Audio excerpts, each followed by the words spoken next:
Hello, this is a short video about the DORMA TS68 door closer. In this video I'm going to show you some of the features of the TS68 and also how to set the closer up and get the best out of your product, and some useful tips when fitting door closers. The most common application is figure 1 fitted to the pull side of the door. To ensure that the closer performs efficiently, use the template to position the closer on the door and frame correctly. The template gives you various options to position the closer and the shoe of the arm to give different power settings.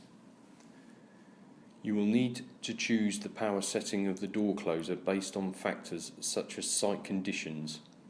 Is it an external door in a windy environment, or is it an internal door where the air pressures may prevent the door from closing correctly? Another factor is the size of the door. The wider the door, the more power required. The arm should be configured depending on whether it is a latched or unlatched door. The configuration can be altered by adjusting the top arm and then simply popping the two parts back together again.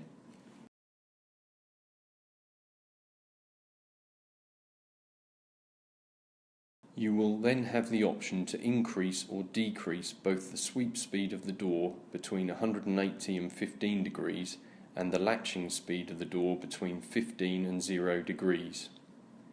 Is the door closing too quickly or too slowly? You can adjust the sweep speed by turning this valve clockwise to decrease the speed or anti-clockwise to increase the speed.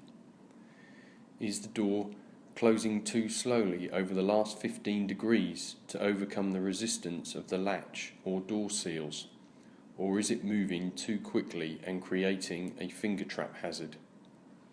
You can adjust the latch speed by turning this valve clockwise to decrease the speed or anti-clockwise to increase the speed.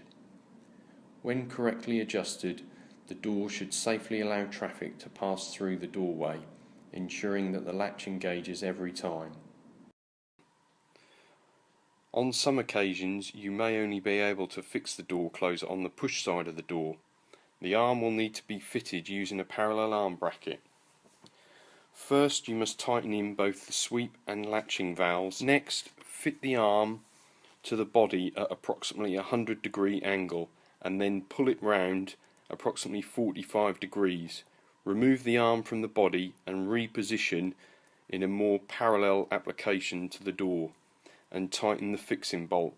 Connect the arm to the top section of the arm, ensuring that the top part is running exactly parallel to the door. Now loosen the sweep and latching valves to get the desired closing speed. Trade Counters offers a wide range of door and window hardware from all the leading manufacturers. Please visit our website www.doorspares4u.com or contact one of our branches for more details.